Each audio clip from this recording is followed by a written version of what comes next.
Hello, welcome back to the TLYS show, and we continue our Waiting Out COVID-19 series. Today we are joined by Alex from Sweden. Hi, Alex. Hi. We're really glad to have you here on our show. Can you tell us a little bit about where are you living currently? I live in Gothenburg in Sweden. So Gothenburg is basically the next biggest city in Sweden after Stockholm. So I live just outside of the city center in a suburban called Mölndal, which is, I think it basically lives around 50,000 people here or something like that. Okay. Yeah. So how is the situation in Gothenburg in terms of COVID-19? I would say that the epicenter in Sweden at the moment is Stockholm, which has a pretty bad situation. I think like 70% of all the cases in Sweden is connected to Stockholm. But they are saying that it will come eventually to Gothenburg, but we are basically like 2 or 3 weeks behind Stockholm. And it's mostly because in Sweden we have something during February that's called spring break. And we don't have it at the same time all over the country. So Stockholm has it first. And Stockholm had their spring break exactly when Italy is starting to go bad there. So a lot of people from Stockholm were in Italy skiing or on vacation in Rome or whatever. And we had that like a week after Stockholm, which means that Italy was in lockdown when we had our spring break. So it takes a little bit more time for us to really see the effect of it. But I think we have up towards maybe like 200 or 300 deaths here in Gothenburg or something like that. And how many cases, confirmed cases, are there? I would say in Sweden, I think the grand total is like 13,000, something like that. And I think we are moving up towards 1,600 confirmed deaths of COVID-19, which is compared to our neighbors like Denmark, Norway, and Finland is much, much higher. I think we are 10 times as high as Finland, for example. So what, like in Sweden, what has the authorities been telling you in terms of like, are there any measures taken by the authorities to fight this? Well, compared to a lot of other countries here in Europe, we don't have that much limitations here in Sweden. Basically, they are trying to get people to voluntarily like stay at home, like social distancing on our own terms in some way. So basically what we have is gatherings with 50 people or more is forbidden by law. But they haven't closed down, and that's when you have like a concert or a nightclub and stuff like that. So schools and malls and stuff like that are still open. So schools are open. Well, not the university, but they have the lectures online. So me and my wife went to the city center today, and it's no different from when before COVID, if I put it like that. It's like the theaters, opera houses, cinemas is all closed, but not because of the government. It's because of the lack of customers at the moment. So we basically don't have anything like saying that we can't go out and meet people. I'm not allowed. I'm healthy and don't have any issues. I'm not allowed to go to the hospital. But that's basically it for me. But since you mentioned that the like venues are closed because of lack of customers, is it because the general public is like, I guess more concerned about this virus? Well, yeah, in some case, if we look at the venues like cinemas and theaters and opera houses, it's in Sweden, it's tend to be more people in the like midlife, like from 40 up to 60 or something, going to those venues, which means that that's basically the group here in Sweden which is most concerned about COVID. But like, if you go to a bar, it's crowded. If you go to a restaurant, it's packed at a Saturday night.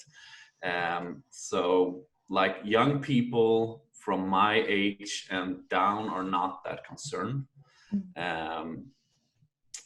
Me and my wife are like trying to apply some sort of social distancing, but compared to a lot of other countries, we're not even close. Mm-hmm. So what is your daily routine now? Well, my company is still running. I own my own company and I'm going to the office every day. And I'm running a film production company, which means that a lot of our like smaller productions have been pushed forward or postponed. But a lot of the bigger productions, funny enough, has not been. So like the movie industry in Sweden is basically not affected at all. Wow. We have here in Gothenburg, which is like the center of the film production here in Sweden. I think we have basically like 3 major TV shows running in production at the moment, and I don't know how many feature movies. So it's not affecting us that much. The small production, yes, but not the big ones. So, do you take any precautions at work at all? Well, yeah, we have like, no, we don't have any of these face masks or anything like that. So I actually talked to a friend of mine in Italy the other day, and he's also in the film industry. And we live right now in 2 different worlds. For me, it hasn't affected me that much. I go up every morning, go to work, go out to have lunch with my colleagues, and then I come back doing my thing. Well, of course, I can't do any sports at the moment because we have this health ministry that's giving all the recommendations, that the government is only listening to them. And they have recommended us not to do any sports at the moment, but you can still go to the gym or stuff like that. So me and my friends are not that affected, and we are not the people going to opera or theaters that much. So I'm basically living a pretty normal life. But I have a lot of friends that got laid off from work and are unemployed at the moment. So I guess like you would hear news about like the COVID situations across the globe, right? Does that like make you a little bit more concerned about whether you yourself might be at risk? Well, I think for me and my friends and my family, I'm part of that group here in Sweden where we believe that the government should do more. We don't think this like voluntarily social distancing is ever going to work. We have actually a lot of cases at the moment where like retirement homes, the COVID has actually entered there. So a lot of people are dying. So I'm part of that group that believes that we need to have more laws like preventing us from actually meeting. I'd say like close down the city for a few weeks and see what happens, because people are not taking it that seriously as they should. I mean, when I go out and take a walk, I meet a lot of older people that shouldn't be out at the moment. And we are just in the beginning. We haven't peaked in Sweden yet. So I think the government should do more than what they're doing. So how about your healthcare system? Is it working, functioning like normally right now? Well, sort of. We don't have any crisis here yet. I mean, in Sweden, we have like one of the best healthcare systems in the world. The thing is, if it continues to, the cases of COVID continues to rise, and the people who need emergency care is gonna rise, then we have a problem. But at the moment here in Gothenburg, it's not a problem. But they are like postponing everything that is not necessary at the moment. So no operations or anything. Everything is going towards fighting COVID. And the military in Sweden is also focusing on like helping out and building like these, I don't know what you call it, but like these tents with like hospitals all over the place. So we are prepared for a lot worse, and I think it's gonna get a lot worse before it gets better here. You mentioned that like the nursing home, maybe the retirement home got hit by COVID-19, and I'm not sure, is like Sweden a very like, is there a large elder population? And yeah, it's growing. The people who were born in like the 1940s is a pretty big group here in Sweden, and I would say that we don't have that many young people who have died, and we don't have many people within the healthcare system who has died, like nurses and doctors, which is a good thing. But we're basically running out of all like what do you call it, like the face masks and everything like that. It's starting to run out here in Sweden, and we don't produce it here in Sweden. So we need to buy it from other countries, and they also need it, which means that like the nursing homes and the retirement homes is the one that gets all that last. And we have a lot of like a lack of nurses, and in Sweden we have something called like under nurses, which is basically someone who only does the basic stuff within the hospital and nursing homes. And it's a big lack of workers, and also all the materials that you need to have to be able to take care of the elder people. And we don't test that many people here in Sweden. I haven't been tested for COVID, and my wife hasn't, and my mother, who works within a nursing home, hasn't been tested. Which means that we have no idea if someone is walking into a nursery home with a lot of older and sick people with COVID. We have no idea. But what if you display symptoms like fever? Well, yeah. If I display symptoms, I'm not allowed to go out. I need to stay at home for 2 weeks.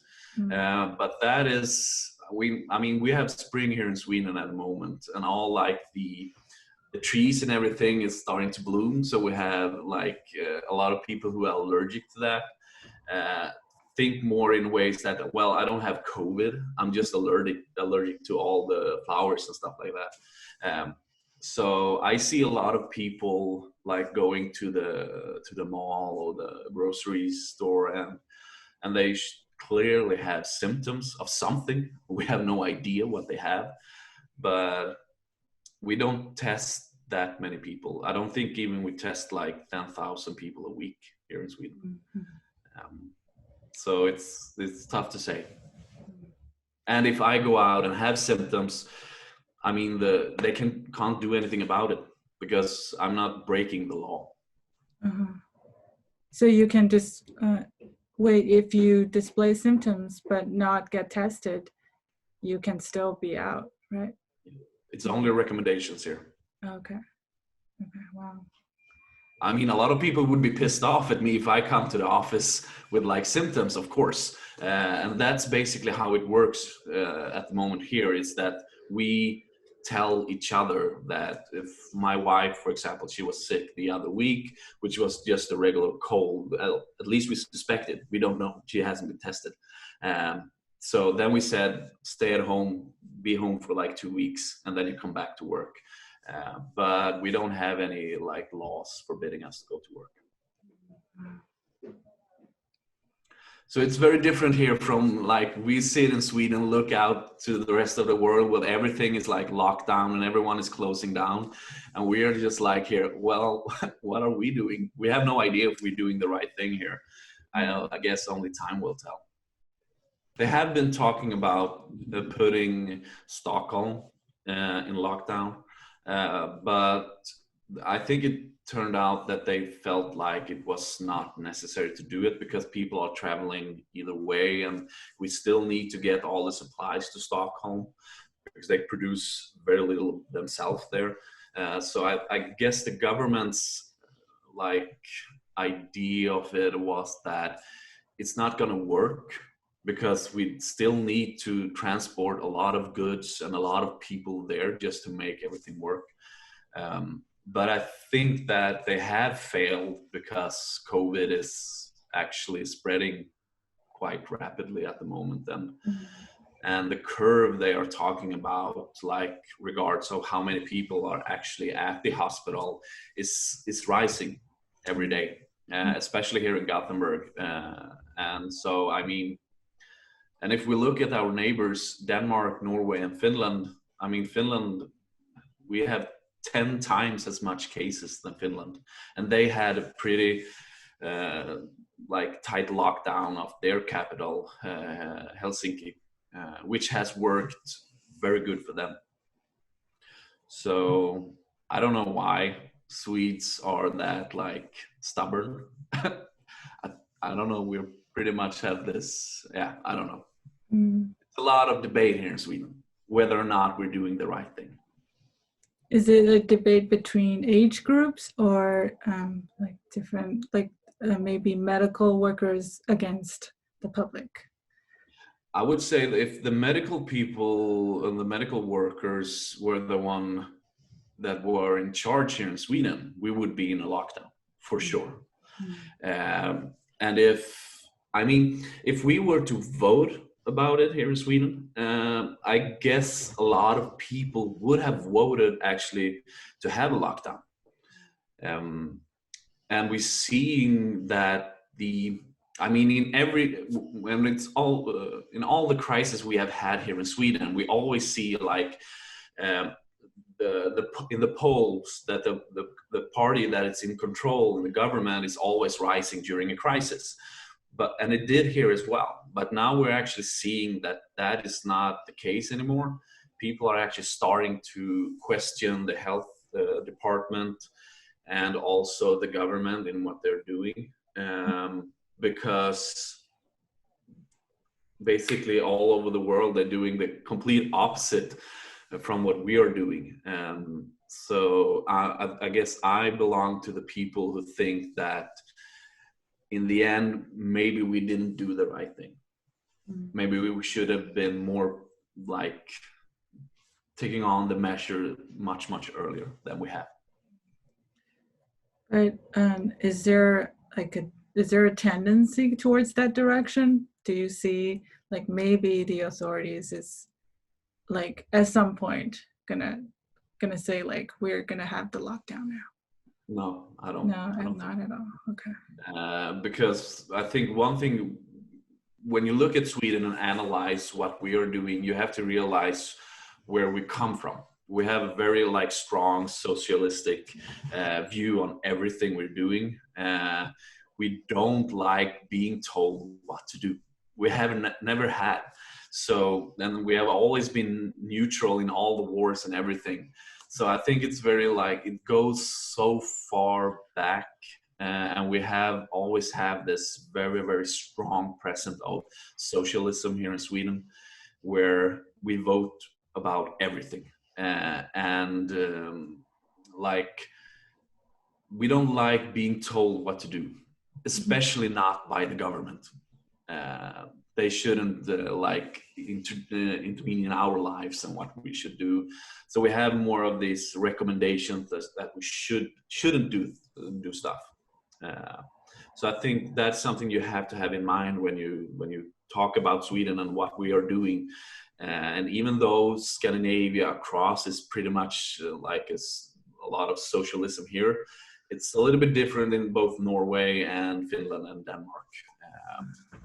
So, I mean, we had never had any real crisis here since the World War II. So I think a lot of people don't really understand what can come out of it if we don't work together. Right. So there was never a pandemic or epidemic outbreak in Sweden before? I mean, we had, what was it? We had SARS, but I don't think that actually got that big here in Sweden. And we also have, what was that called, like back in 2008? No, earlier than that, the swine flu, was that called? Something like that. And the thing when we had that here in Sweden was that they put out a vaccine to like everyone in Sweden should take that vaccine, but it wasn't tested. So a lot of people actually got very, very sick from it.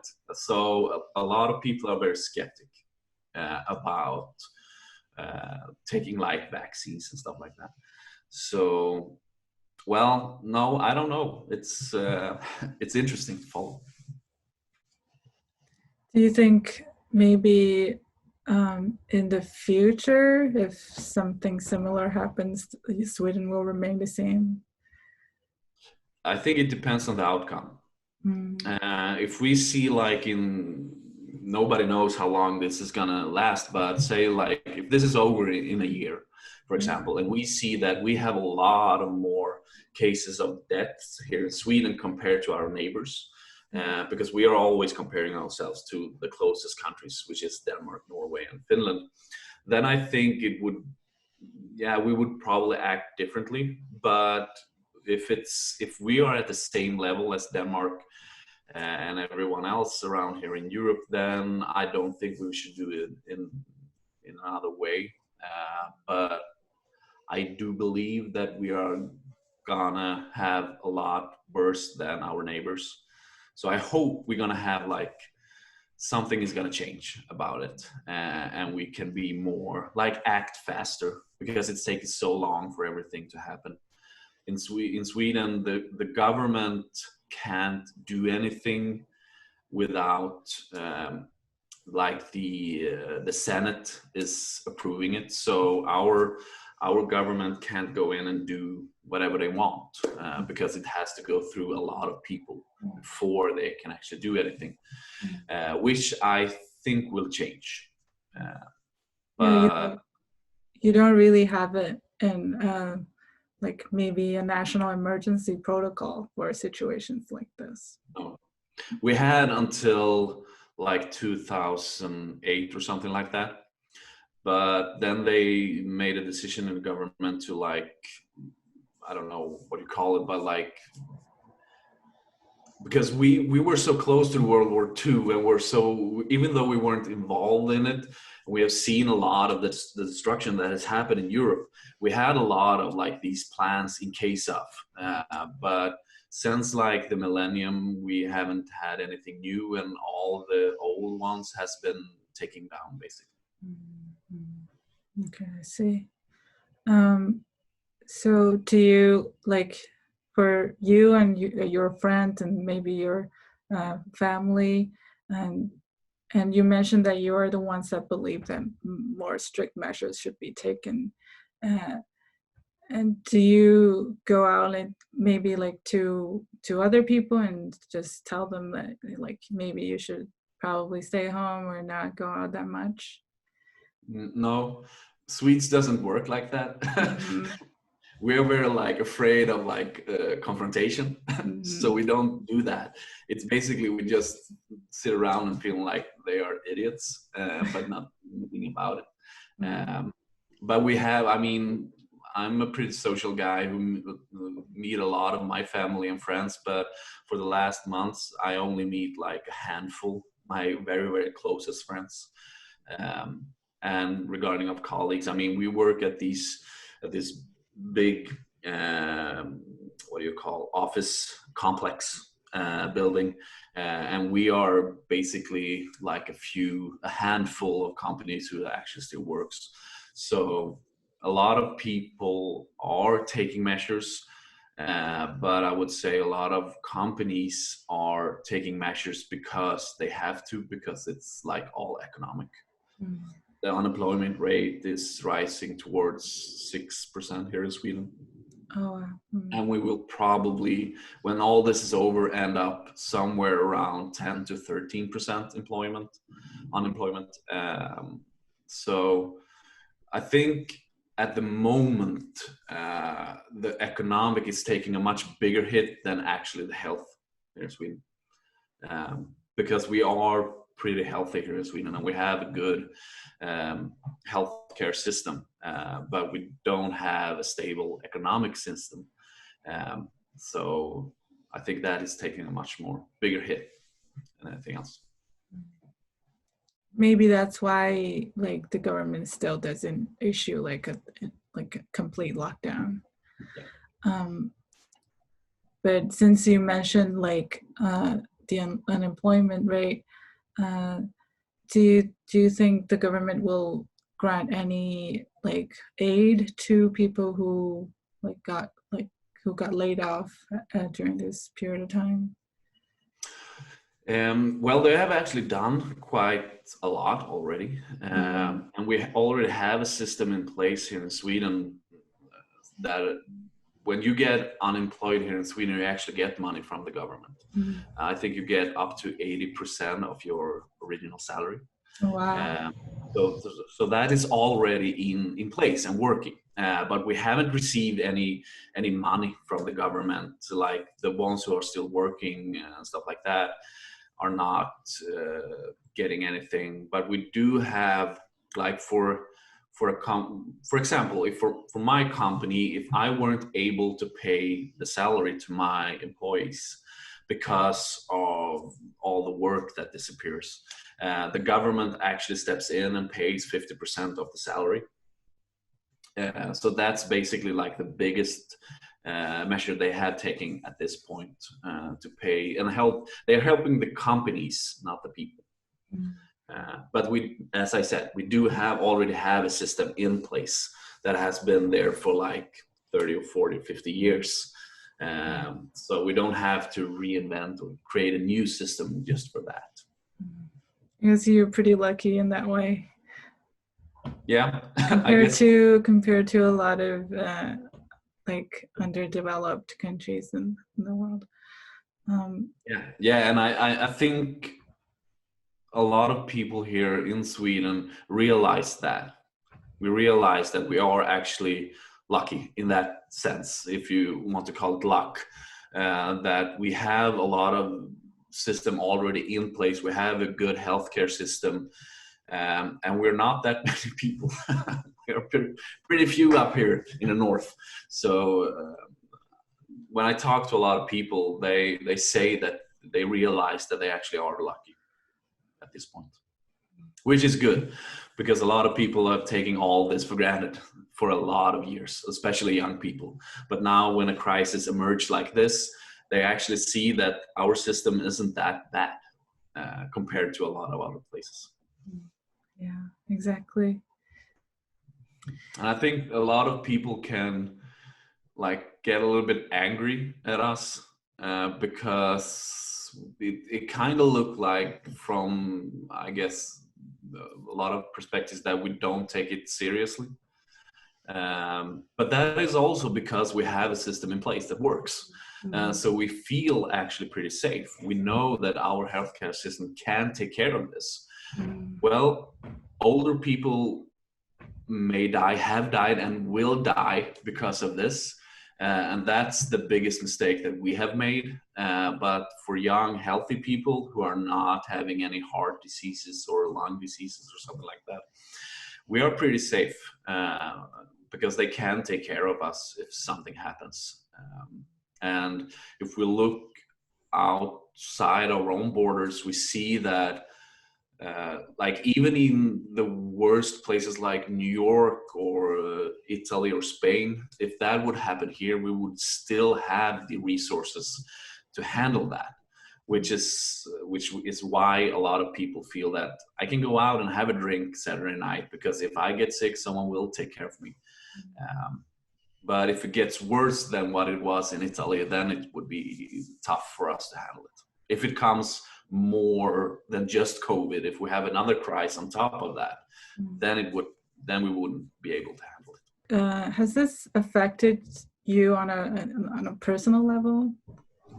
I mean, apart from like kind of taking more precautions and stuff.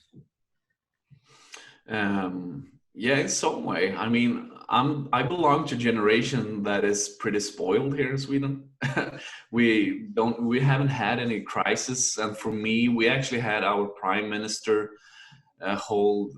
He had a speech to the nation like a couple of weeks back, and then I realized that perhaps my reality around me is not the same as everyone else in the world. I have actually lived abroad as well, so I have seen other parts of the world, but I have never seen like this huge crisis that we have now.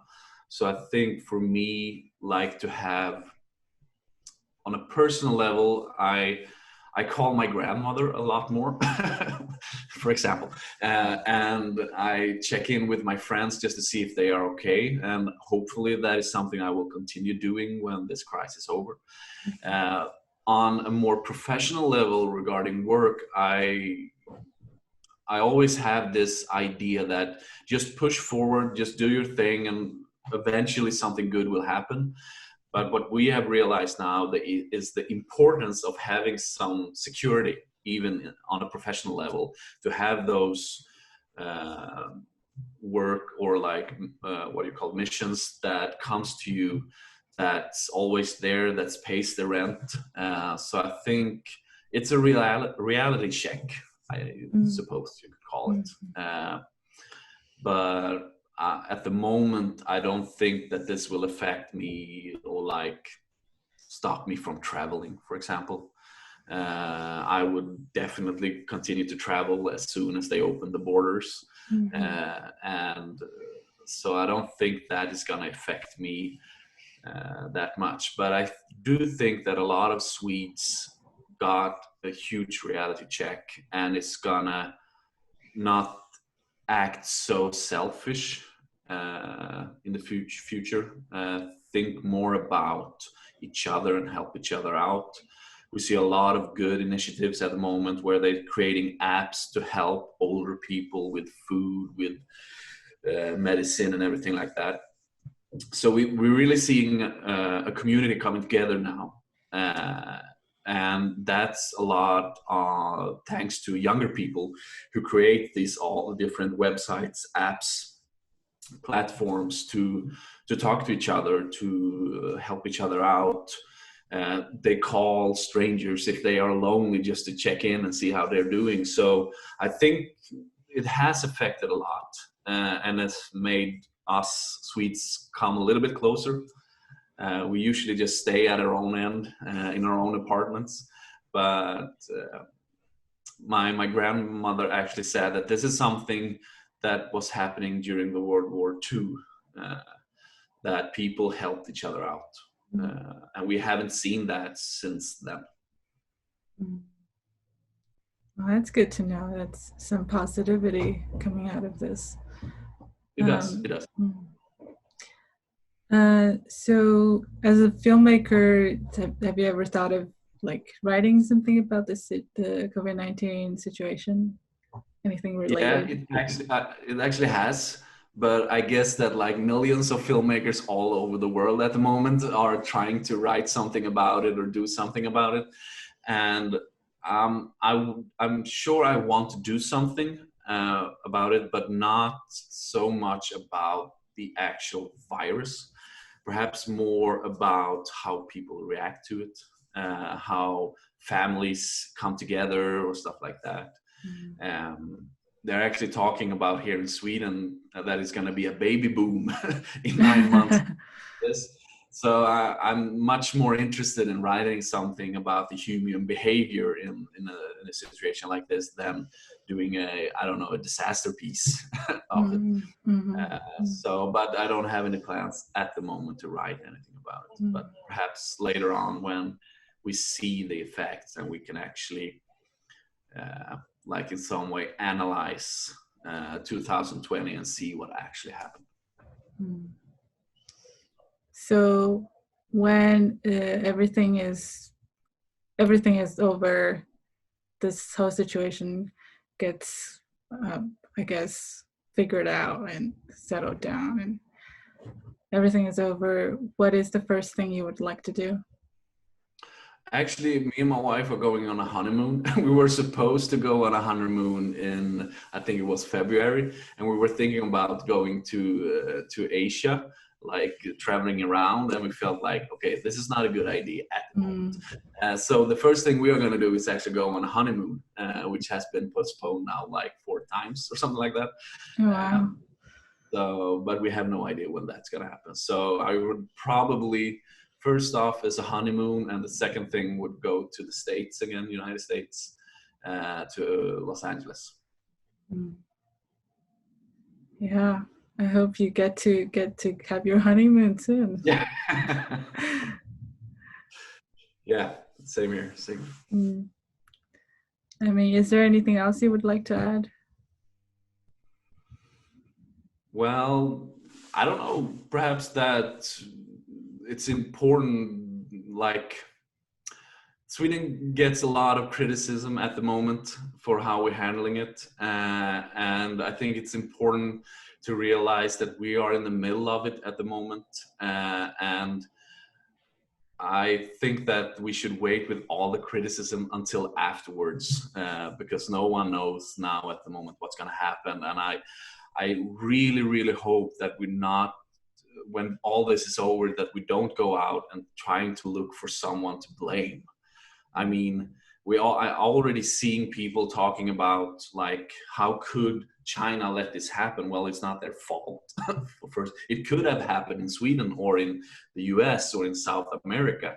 So I really hope that people won't starting to blame someone for it, because if we start to do that, then we're going down a very dark path, because this is going to happen again. Mm. And perhaps that time it won't start in China, it could start in Stockholm. And I don't want people to go pointing fingers. We're already seeing it with Donald Trump, and he's crazy, trying to like blame someone. And we're always looking for someone to blame when something is happening. But I don't think we can blame anyone for this. I mean, when we're starting to get like reach so many people living on this planet, stuff like this will happen, and we can't prevent it. So I hope people will work together rather than pointing fingers at each other. So perhaps that is something I want to say. Yeah, good point. Good point. I totally agree. Yeah, it's been a good talk. Like I was glad that you agreed to be on this show. Yeah. Yeah, for sure. It was super fun. And I mean, feel free to call me when you want to know more about this small country up north. It's not that small. It's pretty big, but yeah, it's big, but we're not that many people. Like people everywhere has so much time in their hands now. Like they're just staying home, not doing anything. So like this gives them an opportunity to just reach out to everybody that they care about, and even people they don't even know that, but like they're getting affected. Yeah. So. Yeah, I think humanity is showing a lot of its very best qualities at the moment. If we can continue doing that and like just talk to each other, help each other out, and like for so easy, like just knock on your neighbor's door and see if they need something. That gives a lot of hope to people. And I think it's the younger generation who we need to thank for that, because it's I think especially here in Sweden, a lot of the older ones are the one who lock themselves up and don't want to help each other. So I think I mean, I'm an optimist. So I think when all this is over, we are going to be a little bit closer, everyone. Yeah, I agree. The global community thing. Yeah. Yeah. Exactly. It's pretty beautiful when you think of it that way. I mean, this is like the first time we actually have a common enemy. Right. We have always fight each other, but now we're not fighting each other. We're actually fighting something in common, like this COVID, and we're trying to help each other out. Then you have the morons like Donald Trump who wants to blame someone. But if we can like just ignore him and like just realize that we're actually doing this together, then I think a lot of it could be an exciting time afterwards when all this is over, I think. Yeah, I agree.